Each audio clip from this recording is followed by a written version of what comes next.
You're listening to Mondo Cool, the only Dragon Ball movie podcast that gives you a Zenkai boost. That's right, boys. Mondo Cool. Wiggity, what's up, Dragon Ballers? It's time for Mondo Cool. We have returned once again with our Dragon Ball movie podcast, in which we watch the things.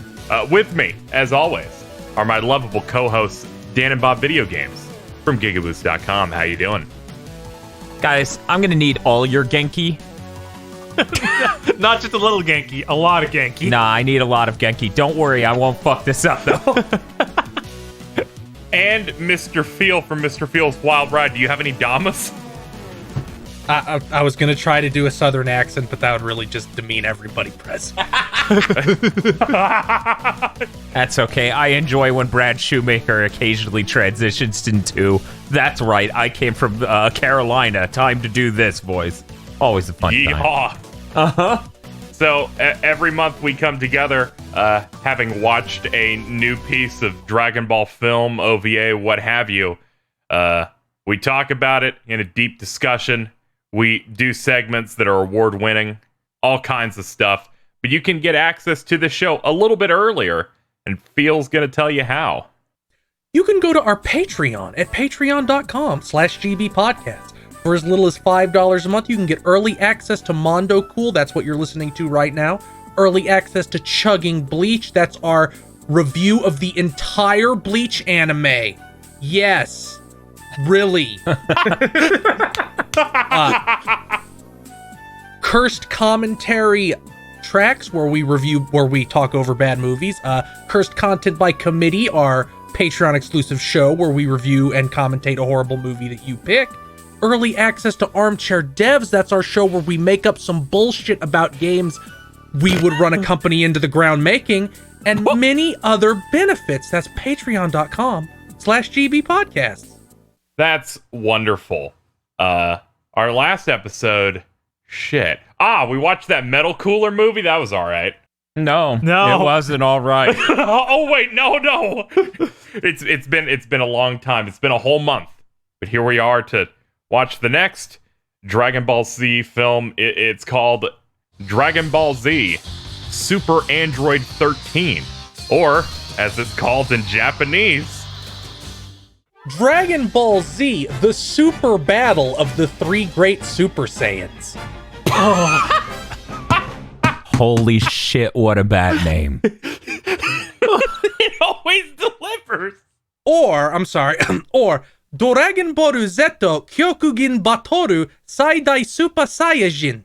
Oh, that sounds way more authentic and cool. You see, in Japan, we have to sell this as, are we going to tell them about the new villains? No, there's just 3 Super Saiyans in this one. That's the cool thing. That's why you're buying this. Mm-hmm. That is why you're going to get in. Now, Dan, I need you to bring me through this film that we watched. There's one thing first before the Dan talks about it. I have to bring this up. Okay, what we got? Last time on Mondo Cool, we guessed that the reason Return of Cooler looks so fucking hideous in every conceivable regard is because Cooler was really popular and they decided to just shit this out while making this movie. After seeing this movie, I am now confident that is indeed the case, and all the money went here. Yeah. I guess that immediately. Mm-hmm. As the opening scene is all I needed to see, but Dan, gonna need you to take us through this wonderful film that is definitely has the composer that did Dragon Ball GT in it. Yes, it definitely does. Fuck. It is a very funky soundtrack, a lot of bass playing. It's really good. It keeps the pace up as the events unfold. I'm actually struggling with the opening shot of this thing. But in any case, the major events take place as Krillin, Oolong, and somehow Trunks. How did they get Trunks there? Trunks is just there. He just why? is. Why would he do that? They're just being a bad influence is how I read it. Like he's like 17 and they're being poor adult role models. Like he's just hanging out with the incel brigade. so depressing. Right, He it's like, deserves so much better. What's Man, he I doing sure missed here? Oolong. I sure missed him. Oh yeah, no. At least this time it's not. Hey, we all love camping with Oolong. Now it's Oolong's a giant pervert. Him being here makes all the sense in the world. They were essentially camping out. When are we gonna get one of these that does not have oolong in it? I don't know, but I should go back and recap the actual intro. It cuts to some footage from the actual series where, 17 being the badass that he is, just plants the fucking arm through the chest of Giro. It's really good. It almost seemed new.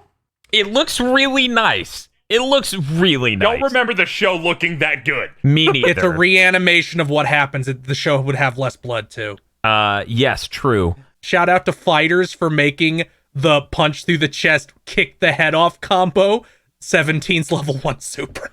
It's good. This really illustrates the difference in animation philosophy between this movie and the previous one. Where the previous one picked a location that they had background art already done on, and this one just reanimated a scene from the show. Yeah. And this one flexes. It looks so good in so many different ways. Guys, the last one had literally a movie or a minute from the movie before the last movie. Like uncut. Full minute. A full Hey, solid can minute. we get the return of Super Android 13 where it's even worse than the return of Cooler? I don't know how you do it unless they walk through all the same settings, like backgrounds in the same order, even just in slightly different actions. But yeah, it's pretty cool. 17 plants that arm through him. Giro gets owned, kicks his head off. And then the blood of Giro leaks through a crack in the floor to a basement chamber, which is very cool and has 3 more androids sitting in their pods. And I'm gonna have to ask you a very important question, Phil. When did this movie come out? This is very important. This movie came out on July 11th, 1992. 1992. This is gonna be too close to call without looking it up, so I'm doing it. Mega Man 7. Wikipedia. Yeah, No. they rip off the intro to this movie in Mega Man 7. It's the same shots and everything. It's really great. Of course they do. Not to spoil it, but in Mega Man 7, there's a weapon called the Danger Wrap, which is a bubble with a little thing inside it, and Android 13 uses the Danger Wrap multiple times. Yes, he does. Capcom from that era, just all they did was rip off anime. Well, it doesn't hurt I that. can show you the manga pages Dalsim comes from. Oh yeah, no, that shit's hilarious. I came in here ready to mention the Danger Wrap, so I'm so pumped. We got to that segment in record time. Actually, you were expecting it way later. Yes. But yeah, no, we get that cool intro, and then the blood of Giro leaks into the basement, and then it's implied that this machine in the room with the androids is got to do something nefarious. Doesn't it laugh or something? I don't think it laughs. I think you just hear it talking like Giro.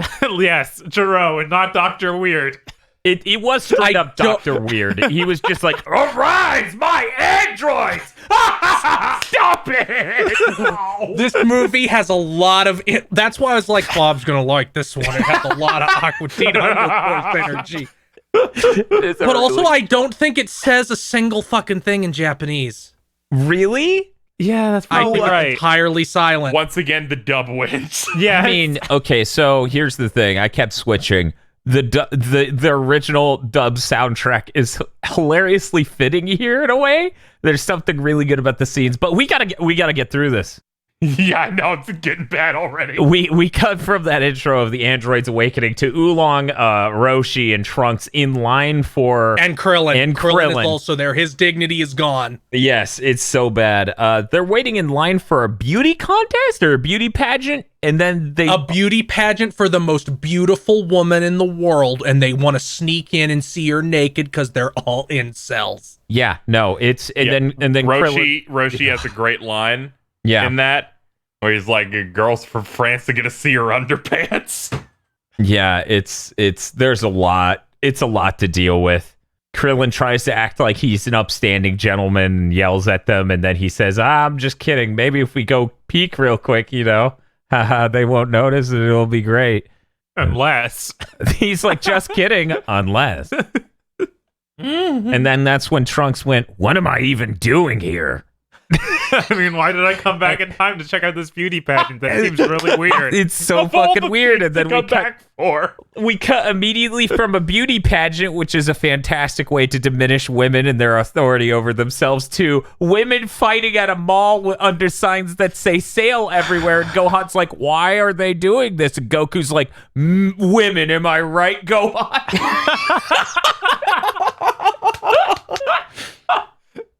It's basically the Toriyama wrote this film for some reason. He came in, It's very wanted strange. to do one scene. Toriyama, we're having struggles. We thought what we would do is introduce some cool new androids, but we just don't know how to start this story. Do you have any ideas? Yes. There are many iconic scenes from this that, AMV Hell used. Kageto-kun used the hell out of. This movie's virtually ruined. I have heard that green dick is better than blue dick in some circles.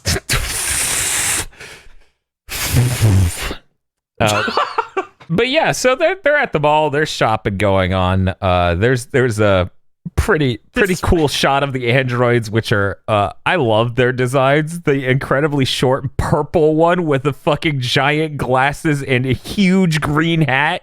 Yeah, What even? they are really good. Very funny. I don't. Even though Too many good bits out of that purple one. Yes, the dub team is excellent this time. They really Yeah. give characters the characters they have This none. might be the best dub so far. Yeah, there's Yes. none of that's in Japanese, by the way. They have zero personality. Yeah, No, of course. like I switched back to the dub a couple times just to be like, does this character have an accent? Yes, okay. It's Is this hilarious? Yes. I might watch it again with the dub. They just very calmly rampage through the city trying to find the mall where Goku is.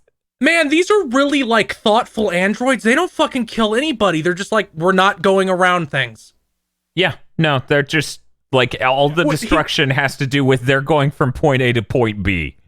The big one blows up a cop car. He cuts it perfectly down the center between them, and they fall out harmlessly. was look, computer Jiro is a lot more reasonable than real Jiro. You know, strangely. yeah. I was going to say that. Computer Jiro's just like, the point is just to kill Goku. Or I'm sorry if it was the computer. Kill Goku! Kill Goku! Because he's always screaming. Yeah, no, it's his one bit. During the 45 times they cut away to the computer so it can scream. It's just so they're running a rampage through the mall. Super calmly by walking through things and destroying them. My favorite shot is Purple Man on the 16 or 12 TVs doing a smug fucking look at the camera being like, hey, I'm so cool. It's dumb as hell and I love it. I like them flying through the bottom of an elevator and then walking out the door. Yes, no, he just calmly flies up into the bottom of the elevator, his head slowly tearing through, and everyone in it's like, what the hell is this? And he just smirks. He's just like, they're scared of me. That's fucking great. Or when he just walks through the bus that is in front of him but not in front of the other one. So you just get this funny scene of him just popping out of the bus. Like, no, we are not taking a detour. Get out of our way. So as they're trying to, find Goku and Gohan, Chi-Chi, they're sitting down, they're eating dinner. And the U.S. dub team is just running away with this scene. They're like, Chi-Chi, mention if Goku stops exercising, he's going to be obese. just tell him he's going to be fat one day. All your muscle will become flab. Yes. And then at one point, Goku just starts yelling. He's like, hey, are refills for free? I need an extra course. And then it cuts to the androids below him. In Japanese, they just say, Son Goku. But in English, they say, time for the last course. And the tall one goes, let's serve it up good. They blow him up. So incredible. It's so Also fucking good. In Japanese, Chi-Chi doesn't say that he'll get fat. He says if you eat too much, it'll make you stupid. What? She says it will cut off airflow to your brain and make it hard to study. Oh, I feel like Chris Sabat just looked at that script and went, "What the fuck is happening?" What? This definitely feels like the one where they were like, "This script is on 2 pages. What are they doing?" They're like, "It's Bardock again." I like the ad line for Krillin too of like, either the room is shaking or I've had too much coffee. That's true. Yeah, that's also not there. Yeah, no, not. of course it's not. Of course it's not. But yeah, they serve it up real good as they blow up the entire dining area above them. The whole building is totally wrecked. So they try to fly out and save some people. Goku immediately goes, okay, I can't sense their ki. They're probably androids. I'm going to fly in the opposite direction from everyone else who's trying to escape safely. And then we find out the tiny android is an alcoholic because that's funny. Yes! He just has a bottle of scotch in his pocket. It's so fucking weird. So much. It's such a weird detail. I find it hilarious. Speaking of weird details, as they're flying off and Gohan's trying to carry away Chi-Chi, she goes, "Oh no, my shoes!" Because she drops a bag, and I'm like, wow, we're just swinging That for one the fence. is in Japanese. That one is in Japanese. Of course it is. It's something demeaning to women. Yeah, Toriyama wrote it. She says, no, those high heels were expensive. You know, for all the time she's going out while living in the mountains. Yes, when she's only wearing one outfit ever in the whole series. Yep, it really matches Even up though with her she's like, character. Goku, we're buying you clothes. You can't just wear the same clothes every day. So you know, we do some cool mid-air fights. You know, you can see that the androids are scanning Goku, and like one of them will fight him and the other one will just watch, and they're doing some sort of data feedback to the server or something. Trunks shows up and he's like, we gotta get out of here, Goku. We're gonna wreck the whole place. They fly away, and one of my favorite scenes in the movie happens where it's just like Krillin sitting there being like, Gohan, we can't help. And Gohan's like, fuck you, cuck. I'm gonna save my dad, and flies off. And then Chi-Chi like screams at Krillin like, what do you mean Gohan's right? Because he just sits around. He stays around. And he's just like, maybe Gohan's right. And then Chi-Chi's like, you piece of shit. Of course he is. Go save my son. Did they cut Chi-Chi saying, no, studying is more important than keeping your dad from dying? Because that happens in the Japanese. No, that's still there in English. She tries to stop Gohan from following and helping because she's like, oh, you need to study. And then Gohan says verbatim, what's more important, studies or the life of your husband? And then immediately takes off. Yeah, he's practicing for his career as a YouTube influencer who debates people live on his podcast by owning the shit out of his mom in the streets. Also, if you want to see if you want to see everybody basically get pummeled a lot, this is the movie for you. Yeah. Because they are working Goku in that fight scene. It's true. He's just getting wrecked. It's like, he turned Super Saiyan? Oh no, this is one of those movies, isn't it? Yeah, it really stinks when that sets in of like, they just won't go Super Saiyan. Until they need the movie to end. Yeah, it's like, God, this should be 10 minutes shorter and just better, but no. But yeah, I love Chi-Chi fights Gohan to not leave. He leaves anyways. Krillin immediately goes, Chi-Chi, I understand how Gohan must feel. I think he might be right. And she, without skipping a beat, beats the shit out of Krillin and tells him, what are you doing? Go after my son. It's really good. So, of course, because it's Dragon Ball Z, we have to live up to the stereotype. They fly to the middle of fucking nowhere. But this time it's icy nowhere. This time it's icy nowhere, presumably, you know, an ice cap or something, you know. They call it Trunk says it's the polar belts just to the north of here. Okay. All right. So they go there, and on their way flying there, a third android awakens. And it's mysterious, and I guess they're going to head off to the battle. I have to bring this up because it sticks with me a lot. Goku, at one point during battles in this Arctic belt, gets knocked onto the ground on all fours, right? The reflection they draw for him just has no line work, but it has like the color smudges, and it looks so bizarre. It looks like a nightmare. and it really sticks with me because it doesn't even look like it's reflecting in the ice. I always thought it was a cool look, but I get that it isn't normal. It's very bizarre. But then the movie decides, I've done some pretty cool things. In the US soundtrack, I played a sick bass line while these two just wrecked them all and everything. But, we need to we need to spice things up with this Southern trucker android. Speaking of which, I forgot the part where the Dr. Weird cyber computer Giro just screams, "Awaken, my son! Awaken, 13!" Because that shit's hilarious because he's constantly screaming like that, and it's the funniest shit in the world. And the way Android 13 introduces himself in the US dub he goes, "If you can't even handle the Indians, then why even bring out the chief?" I died because immediately that line's perfect, and I go, "That's Android 17 doing a Southern accent. I'm gonna die." Good. I'm glad you noticed too. I'm glad you fucking noticed Chuck too. Huber. I'm so glad you noticed too. I went to hear his dub, and honestly, my only problem is he doesn't sound cartoonishly Southern enough. I mean, that's fair. He is a trucker and presumably Southern. He should sound like an 11 out of 10. Right.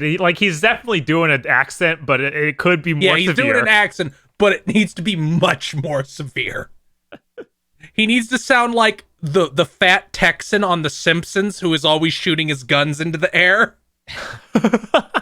He had a nice back and forth with Trunks. Yes. Once again, these androids are very reasonable. They're like, we only want to kill Goku, but if you get in our way, we'll just kill you too. We can do that. You can just go. They literally tell Trunks, "You can go." I really like the line where, they're explaining why they're here, or that they're going to kill Goku. And then they're like, "Yeah, no, Jiro's dead. His computer is, it's down there scheming and planning." "I was programmed to kill your ass." And then Trunks is like, "Hey, that's messed up. Why are you doing that? Blah, blah, blah." And then he goes, "Don't lecture me with your $30 haircut." Yes. Trunks has the worst haircut in the entire fucking series. It was cheap, though. It's so good. After this, I'm putting up the clip of him saying that because it's so strong. It is fucking powerful. I really like the dialogue. All you humans killing each other. The Trunks just calls him a red ribbon redneck. Yes. Oh, I love that line. It's so good. Trunks, you're from a destroyed future. How do you know what a redneck is? Shut up. Please don't My talk mom had about his history future. books.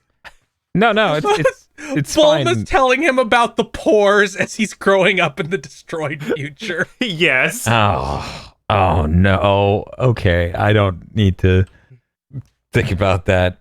At some point in this movie, I realized the villain was Trucker Magus from Chrono Trigger, and I kind of lost it. I didn't notice he wore suspenders until his shirt came off, and I was like, "Oh no, this is the bouncer, isn't it?" Yes, it is. It has some bouncer energy. That makes sense. There is a part where a character basically goes, "You ready?" It's true. There are a bunch of small moments. There, fight choreographies all over the place. But I would like to know, Krillin just eats ass this entire thing. He does fucking owned every instant. There's a part where Gohan's gonna run into battle, and Krillin's like, "No, Gohan, you can't!" And he tries to grab him, and even that he fucks up, and he slides down a hill and falls on his head. And then the next time you see him, he has a tumor. I think the best one is when Goku and Android 13 are throwing beams at each other, and he almost gets killed by Goku, not by the android. Yes. Goku almost melts his face off. Yeah, no, it's that bad. It is. He's so awful at everything in this movie. It's hilarious. Let's see. Yeah, we I think we relatively covered everything up to the point where they decide, oh wait, there's that short underwater battle between 13 and Goku. Mm-hmm. Yeah, that thing's pretty cool. No Pummeling disturbed in him. this underwater battle. I know, that was weird. I expected something. Yeah, I could really use some of that. It's also important because I don't know if he says this in English. I'm pretty sure he does not. But Android 13's danger rap from Mega Man 7 is just named after the Nazis. What? I noticed it had some weird name that popped up and did not show up in English. Its name is SS Deadly Bomber. Huh. Okay. I mean, the red ribbon is clearly some sort of, Nazi thing. He says some crazy southern thing whenever Goku tries to block it. I think he says some shit like he's plumb loco if he's trying to catch it with his bare hands. That's Yeah, correct. He's been out in the sun too long. Yeah, Without his hat on. He has heat stroke because he's out in the sun too long. That was the weird statement he made. It's hilarious. He talks about how the danger rap is so powerful it can blow up half the planet, and then Goku just sort of sits there and tries to catch it with his elbows, and then energy beam comes out of the he's like, please don't own me. Yeah, most of Goku puts up a really bad fight in this movie. Yeah. So does Trunks. They're just kind of like, please, sir, stop hitting me for most of the movie. It's weird. Yeah. It's weird and kind of sad. They even snap Trunks' sword. That's true. Or they twist his sword and then chuck it at him like it's a spear. Yeah. That was funny because they catch the sword with like two fingers, the huge one does, and then he just keeps turning it, and Trunks turns with it because they're in midair. It's a really good shot. It is. I love that shot. But I just love all the parts where, the big one's fighting somebody, and they're like, "Hey, I'm kind of winning," and then the little one just kicks them in the back of the head. It happens like 15 times. it's true. They're just mashing L1. Calling in the striker that is the little one. Yes. It's pretty good. But yeah, Red is Goku's trying to absorb that death ball or whatever. Energy beam comes out of the ice and flies up and deflects the death ball. And then Vegeta comes up and it's Vegeta, so he does his thing. He's like, "You're not going to kill Kakarot, 'cause I am. Not that I like him or anything, Baka." And that's I was under much the better- ice for who knows why. That's where I live. A much better entrance. This was the first time they have a hero appear from underground. yeah, no, that's And yes, pretty weird. the first time. Yeah. This movie has a lot of firsts and seconds, actually. So they decide to stop fucking around after a little bit of, splitting up and fighting them. Trunks, Vegeta, and Goku, because they're now 3 androids and 3 Saiyans. And they're all getting worked still. Yeah, they're all getting worked. And then at some point they decide to stop fucking around, and then they go Super Saiyan. And as they go Super Saiyan... Wait, Dan. What? Yeah, okay, Japanese, when they do this, Krillin goes, "Finally, the 3 great Super Saiyans are together." Yep. And then a poster appeared on the screen. Yep. When you told me that was the title, I was like, oh, that's what that scene was about. Yeah. It was a weird title call out. Yeah. What the fuck is he called in the dub? Like Triglobe? Yeah, it's like the try something saying. I don't remember. I don't remember right now. I just remember Krillin yelling that shit, and I was like, all right, whatever, Krillin. It just occurred to me that Vegeta fights the short one because Vegeta's short. Yeah, no, I noticed that. I was like, he's the only person that Vegeta's ever been able to call shorty, so they had to do it. They had to do it. I really like the part where... And he was getting worked by him for a bit. Oh, yeah, which is no. sad. The short android just slides across the ice on top of Vegeta like he's a surfboard for a second there, and then just starts pounding him in the chest. Devil May Cry 3 serve. Serve. It's really good. And I love that short one. I'm glad that multiple times they had him fall through the ground. Yes, because he's so tiny but heavy. He's just gonna plop deeper into the snow and then have to crawl out on the other one's leg, or just slowly claw his way out of the snow. But yeah, Vegeta gets so pissed off about being snowboarded on that he goes Super Saiyan, and then Trunks is like, "Oh, we're doing that now," and he goes Super Saiyan, and then And then Goku goes Super Saiyan, and it's very cool. During this moment, when they go Super Saiyan, it keeps cutting to the computer, and it goes, analyzing! Analyzing! And then... yeah, no, it... Just thinking of, dude, where's my car? I was howling. I was too. More movies need to cut to someone being like, math! Oh man, it's funny as hell, and it's hard to think because that was the highlight of the film at that point. But yeah, there's just them fighting as Fiolari talked about. Krillin almost gets murdered by Goku. His face gets like 1st-degree burns and a stripe down it. It's real bad. But you also get the shot of the second time, for some reason, a main character erupts from the snow. They're all just hanging out in Jiro's lab, okay, Dan? No, Jiro's lab not even in. It's not even near here. Yeah, it's so far away. It's just They're just be like, we live under the ground. And then you get the funniest fucking shot. Okay, there are 2 hilarious shots in the film. Okay. Yes. Here's my number 2. It's a really strong one. It's Goku Super Saiyan talking to Piccolo with 13 in the background because Goku's face looks downright demonic for some reason. It's Majin Goku, and then there's like a stick figure man of 13 in the background. It's really good. I love it so much. That shot looks better than most things from The Return of Cooler. Yeah, even at its worst, this looked better than that by a lot. There's a really good line after Piccolo erupts where Android 13 says, "Hey, mean green," and I had to go back to make sure he didn't say big green because no, way. But yeah, no, he says, "Hey, mean green," which I thought was funny and good characterization, and I really like the dub team's work on this one. Piccolo employs the ultimate attack of Speen. Yes, that is true. He Speen real good. And throw Android 13 real hard. It's important to bring up that Piccolo appears after Gohan sucker punches 13 from behind, and he's about to get owned. That's true. That's true. Like, no, Mr. Piccolo, appear from nowhere and save me.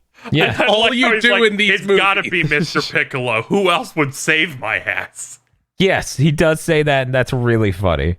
Look, Piccolo and Vegeta just learned instant transmission, but it only works to underground. It only works in movies. Yes. So after all of that, you get these really cool shots of Vegeta as a Super Saiyan doing a really powerful punch to the short android, and then the short android explodes. And then Trunks doing the same thing right after that of he's Super Saiyan and he punches the big dude, and even though he punched, he also has a sword out in the next shot, and he lands. And then the big dude seems unfazed, and then he falls in two and explodes dramatically. And it's a Mega Man explosion. Like it almost has the things the orb going around it. Yeah. Now there's something about both of those that I want to point out. Number one, with the short android, he busts out the flask and does a little drink, and he goes, "You ready?" And then immediately gets worked within 1 second of doing that. Yeah, it's which was great. It's like trying to use the Trinity attack on Duragon C. Mikado. You hear "you're ready," and then you hit R2 and you get owned. I can't. Vegeta decapitated him with a punch. He did. The big android, when they slice them in two, one, they do the cool thing of having Trunks bleed a little bit, but the dude doesn't even fall over. He charges forward. The torso shoots up into the air and explodes. Yeah, it was like a Diet Coke 2-liter with Mentos just shoved in it. I couldn't believe they did this. It looks exactly like that. I couldn't believe they did this twice in a row. Yeah, like, no, back to back. Back to back like that just made it lose all coolness to me. Just like it was gone. The fact that he shot straight up for the explosion saved it, because I was expecting a dramatic, like, oh, it's gonna fall backward and like his legs are gonna be dangling. No, they've decided to make it look like a Studio Trigger-esque death.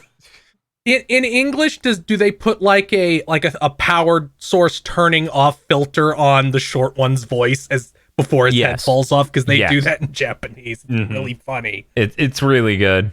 So what happens is, since they destroyed those two androids, Android 13 is like, welcome to the dumb gimmick of the movie, y'all. And then the parts of the two other androids fly into his face, and he absorbs them through his face. introduced Cell. Yeah. So he then becomes, all I was thinking about was Metal Gear Rise. he then becomes enormously powerful and huge and blue with orange hair, and it's so dumb. Yeah, it's Why does he turn blue? I have no idea. Oh, because the dude was purple. Okay.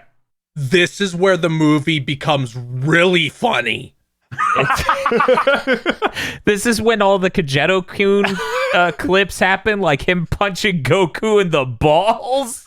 I can't believe There's they an did that. impact frame of his nuts exploding. Yes. God. But Good things also that do like beans. but also him body slamming Vegeta and just casually shooting Trunks, yeah. and the speed the animations happen is so fast it makes them hilarious. Yeah, no, Of it's just really Trunks good. slamming into wall at super speed.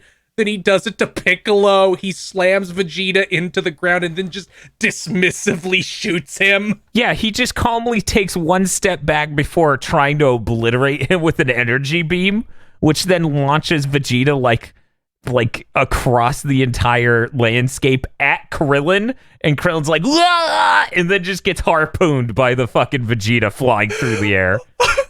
Also, Goku getting punched in the dick instantly transforms him back to normal. Yeah, Yes. of course I've made a GIF. Of course I just gonna look at this for the rest of the podcast. That's important. You know, that GIF is very Kageto-kun. You just need to loop the first half of this of repeated nut punches. I think the most like Aqua Teen-esque scene to me is the very next one, where Goku just keeps standing up and 13 shoots him with the exact same energy blast and knocks him back down, and this happens 4 times. Yeah. Where Goku's like, and gets knocked back 2 more feet onto the ground. I actually do love how one-sided the fights become. I just wish we didn't have to spend so much of this movie with them not turning Super Saiyan. Like, aside from that, I really enjoy a lot of the action in this. Would have been great if Krillin didn't get owned the whole time, but you can't have it all. When Vegeta hits him, he says his catchphrase in all the Japanese movies that he says in every single one in Japanese, which is, "Why me?" Ah, yes, the famous Krillin catchphrase, "Why me?" So sad. But yeah, Goku gets owned so bad he flies into the ocean and just starts drifting deeper and deeper. Big Blue blows up Krillin. It's really dire. And as he goes like horror movie monster mode and slowly paces after Gohan, which I find that shot to be hilarious.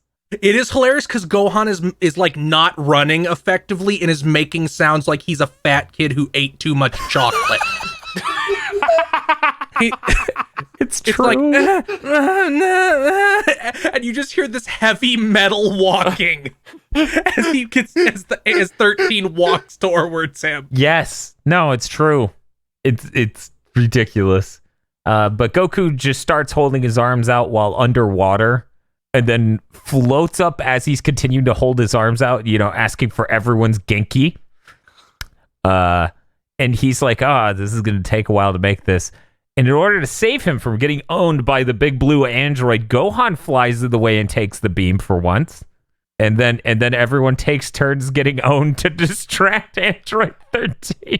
Yeah, Vegeta just gets his Vegeta back gets broken. like put in a wrestling hold and then gets Bane backbreaker. His ass got baned, and it's so fucking brutal. And Trunks is like, Goku, you can do it, as he watches his dad die. Oh yeah, no, he didn't give a shit about Vegeta in that scene. It was really weird. He was like, oh no, Goku. You'll be defeated by Goku, and then he gets blasted into a wall of ice. Yeah, no, that was funny. And then, of course, we have our important scenes of cutting to a fucking computer screaming. I love what Piccolo tries to do to Android 13 here. That is a great scene because we have him summoning yet another, Super Android 13 summoning yet another Danger Rapid. He's going to shoot it at Goku as Goku's forming more and more of a actual spirit bomb that's going to own him. And then Piccolo just grabs him from behind and tries to flip him over and apparently changes his aim just enough so he misses. And then immediately Android 13 just owns the shit out of him. Just immediately. Then we get into the weird shit. This is the thing I think of when I think of Dragon Ball Z movies. Because the shit, as far as I know, as far as everything I've seen, does not happen in the normal series. But Goku's making the Spirit Bomb, and then he goes Super Saiyan, and then Krillin, for some reason, goes, Goku, that won't work. You can't do that as a Super Saiyan. Your heart's full of anger. Look, Krillin's a lead authority on the Super Saiyan and Spirit Bomb rules. I guess he is now. Except in Dragon Ball Z when they kill Majin Buu because he charges up to be a Super Saiyan to push the Spirit Bomb. Yeah, no, that doesn't. We're not going to. Well, he already made it and threw it. Yeah, no, he's no longer engaging with the Spirit Bomb. Yeah, he's no longer a vessel for it. But now, as he turns Super Saiyan, he literally absorbs the energy of it. Like, we have multiple shots of Goku taking in blue waves of energy, and it's... Yeah, and Krillin's like, oh, he's pure even as a Super Saiyan, so it's fine. King Kai cutaways would have helped here. Yeah, it made more sense. Hey! Why is he Muscle Man? You know who could use the Genki Dama? My mom! Is he also the Bean Daddy? I'm the Bean Daddy. Oh my god. I thought Bob said Bane Daddy, and I'm like, who's Bane Daddy? Is that related to Bane Cat? It's gonna hurt for you. But yeah, no, then he just becomes a giant glowing sphere of yellow energy that eviscerates everything around him except for 13. And just for trying to punch him, 13's hands start crackling with energy. And exploding.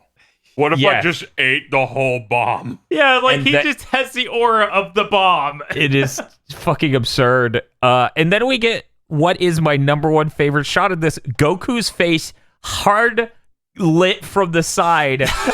Yes. It's the size of the whole screen. It's the funniest shit.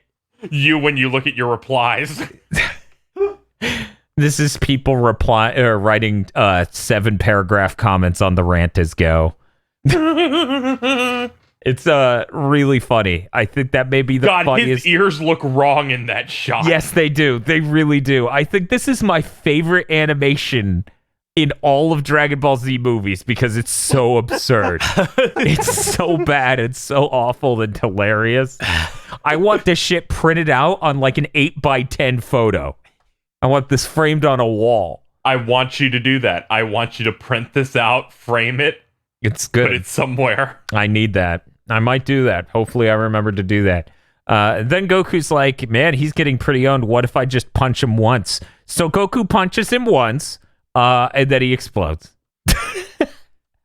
And then I think the computer shuts down. And then for no reason, it cuts the computer, which is shutting down. His Jiro's like, oh no.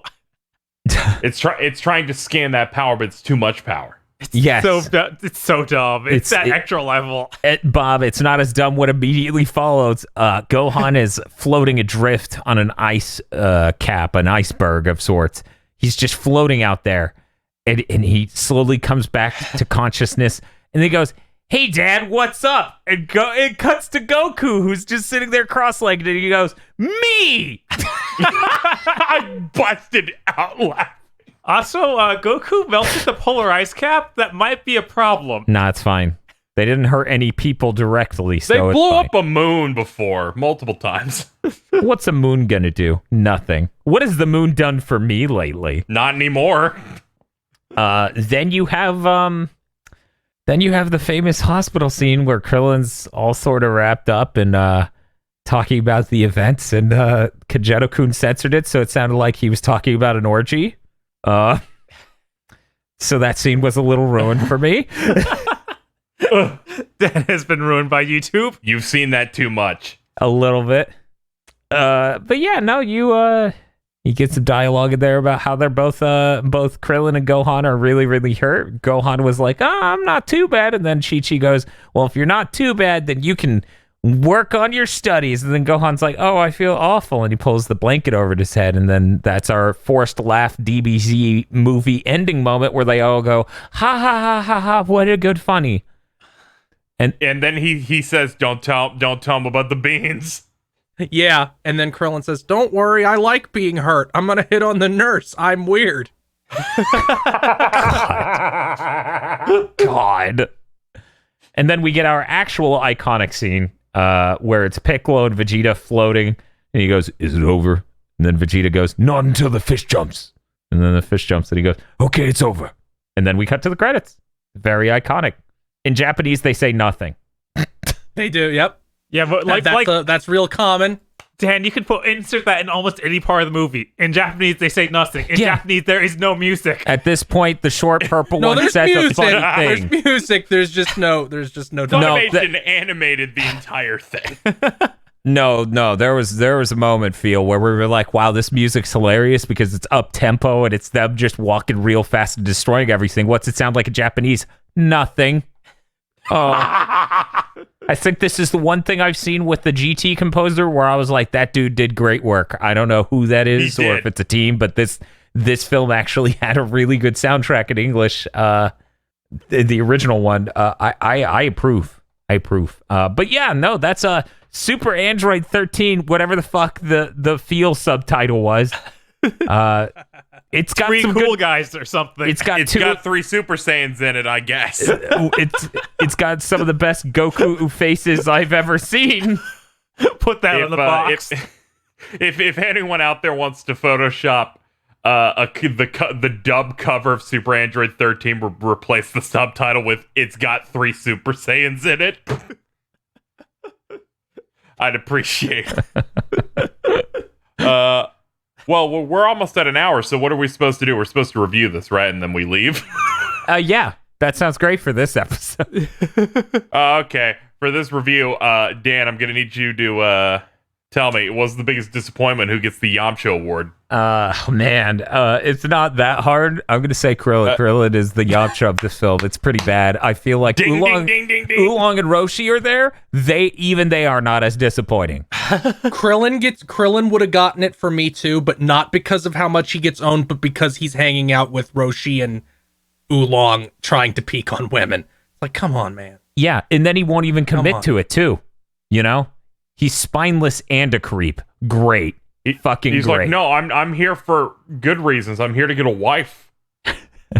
You know where to pick him. Good job. That's why I brought this rag and ether. Bob. I think we all just agreed it was Krillin. I think we could move on. You know what? Sure. Feel who can beat Jiren. I gotta make sure that I know which one is which here. Fair. They didn't exactly say their names a lot. 13 is the southern one. Yeehaw. Android 15, but they won't actually fight. He'll just decide that he's walking to the point beyond Jiren and just walk through him.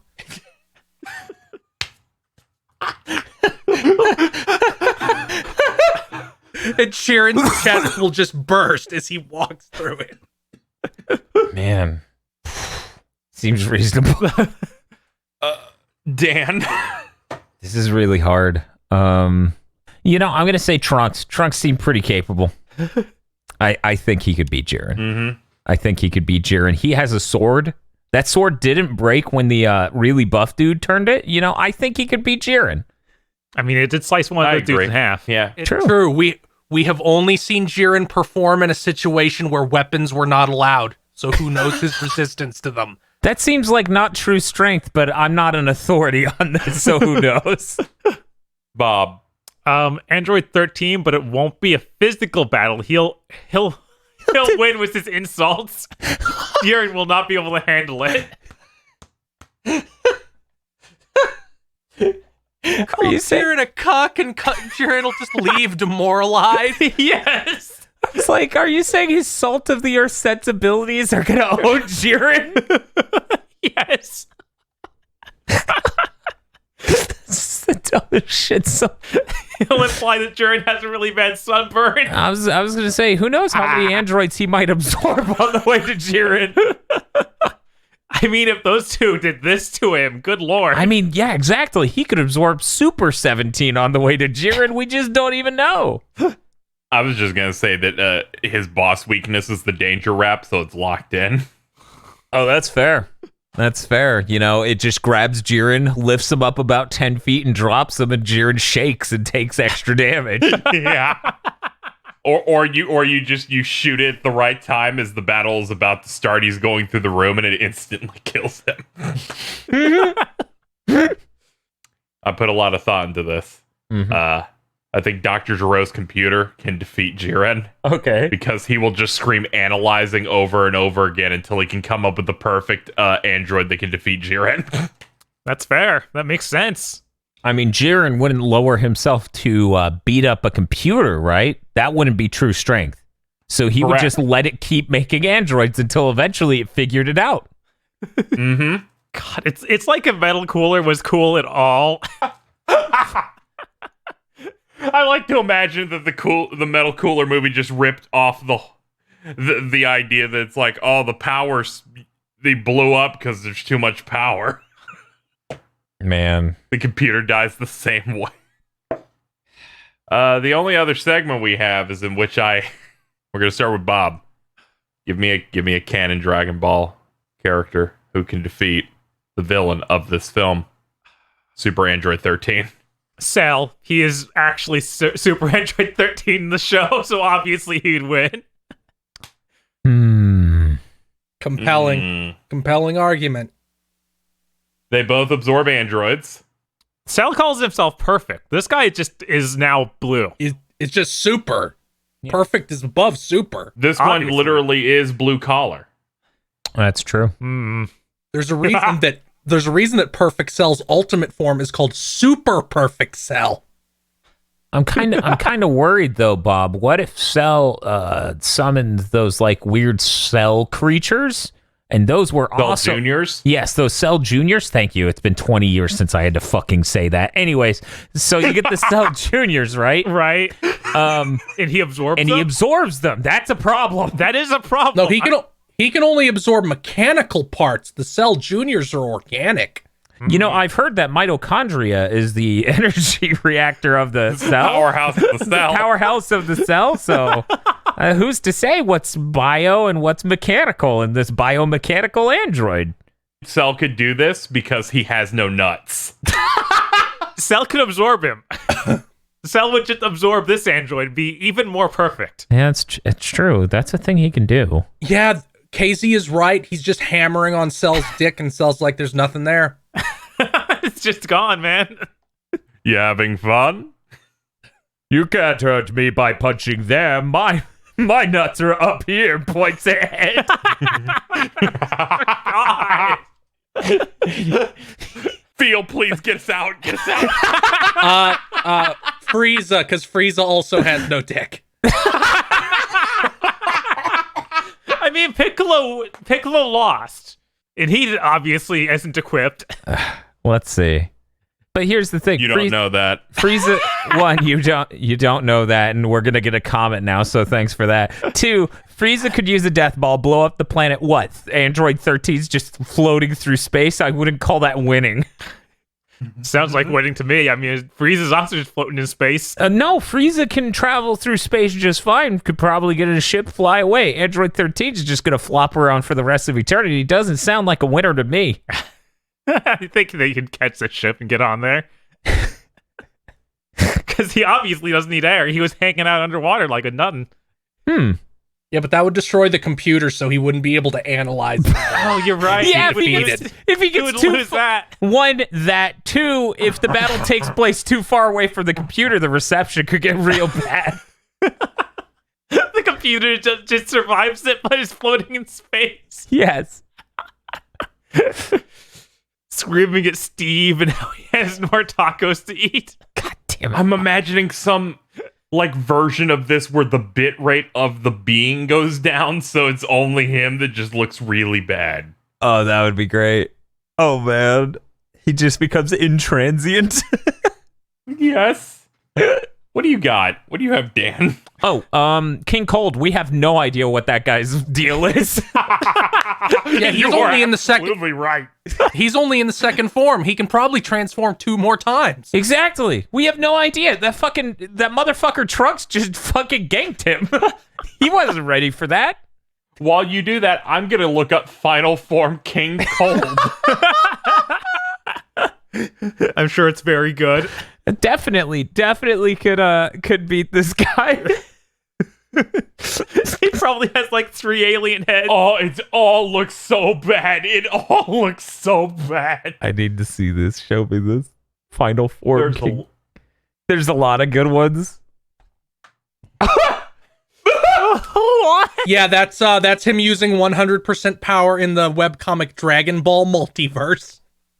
That's too much. Yeah, all of these spikes. Oh, He also has a form that is 1 step beyond Cooler's form. Oh, that's so stupid. That's him in Cooler's form, and then he has 1 transformation beyond that. This is unreal. I regret this choice. I think I posted it 2 episodes ago. God, this is so dumb. King Cold. We have no idea. Extended Dragon Ball is so bad. It is. It's so. Look at Golden Metal Cooler, who has an eye that's just a red LED. So whose turn is it? Oh fuck! I can't choose this guy either. This is a shame. Oh man. You know what? I'm gonna pick Sorbet, who's in. He counts. He's in canon Dragon Ball. He's one of Frieza's assistants in the Resurrection F arc. Yes. He has a gun. Mm-hmm. Yeah, he does. He has a gun, and it's confirmed that that's stronger than Super Saiyan Blue, so it's got to be good. Wow. That seems could have fooled me, but okay. Yeah, it shoots a beam that's like a Destructo disc, but a beam. It just goes through anything.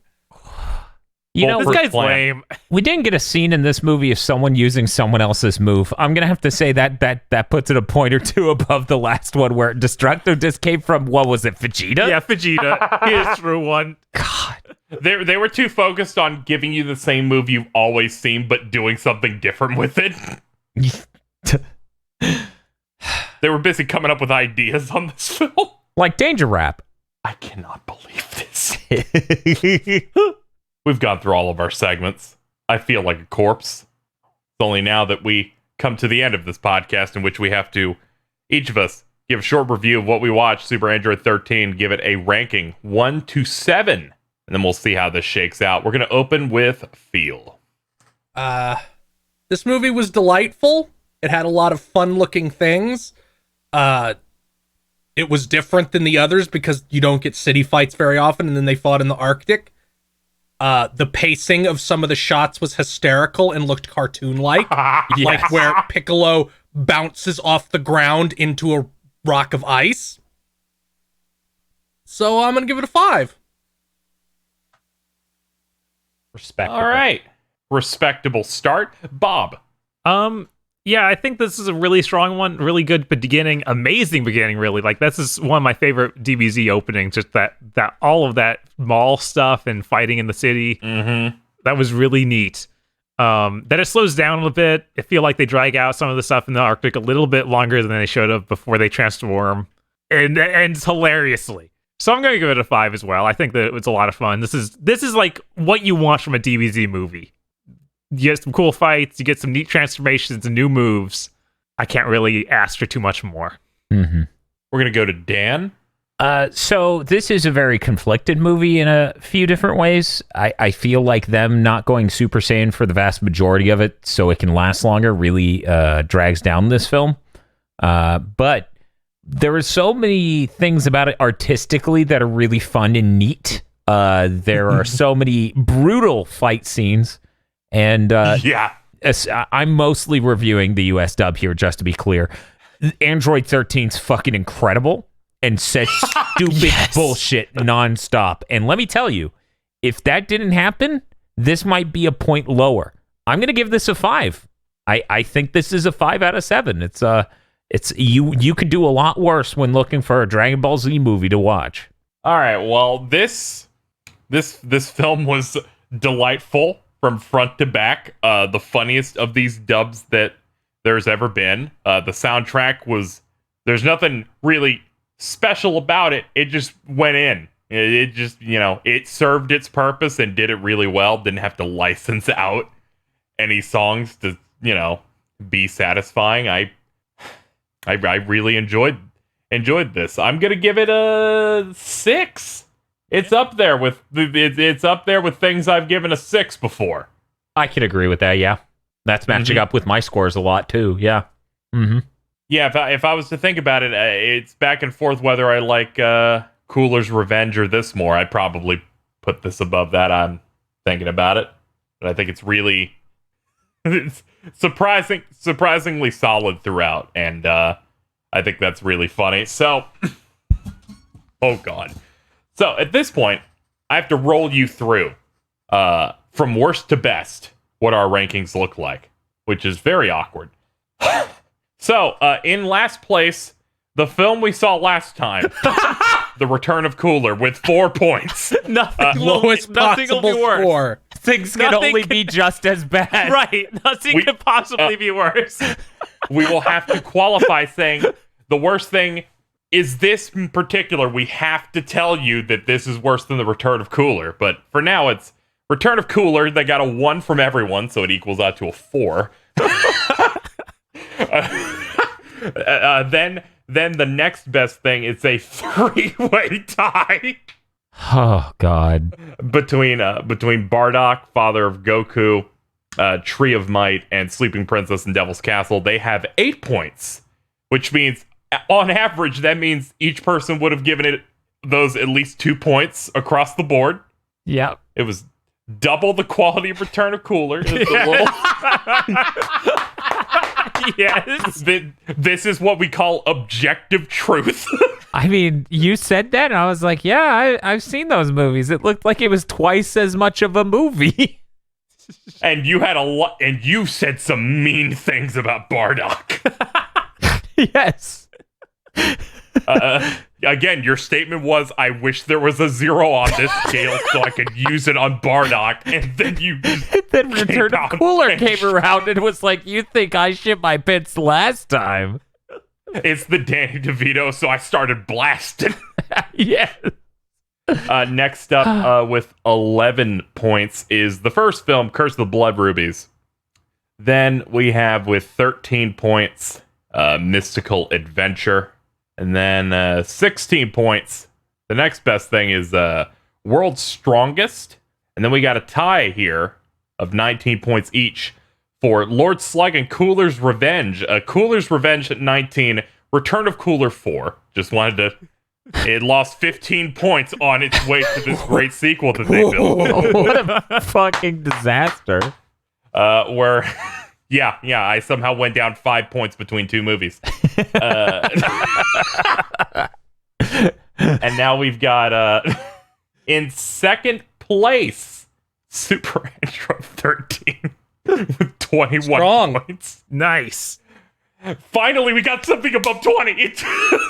And in first place is still Dead Zone with 22. Good movie.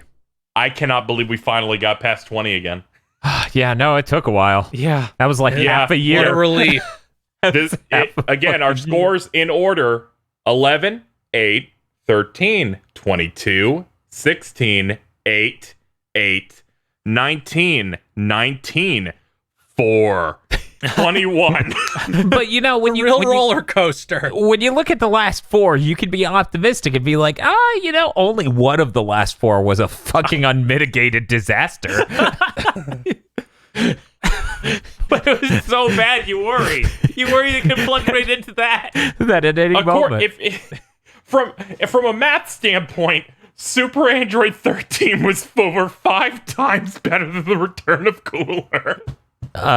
Yes, you said that, and that sounded correct. I'm gonna have to agree with the math on this one. It's been rough. It's Well, anyway, that's gonna do it for the episode. Before we go, though, it is of course time for Bob to read a thing that Phil wrote that will tell us the next thing that we're supposed to watch.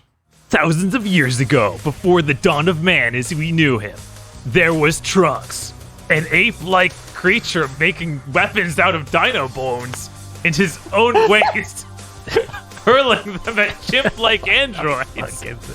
Next time on Mondo Cool, we visit the past of the future in history of Trunks. It's the Ghost of Christmas Past to the Future. Shut the fuck up! Why?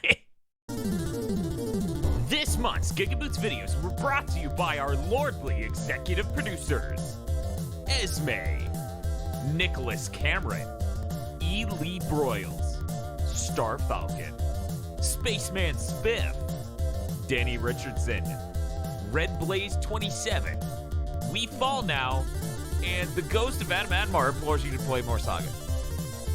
Thank you very much to our executive producers. And also these guys.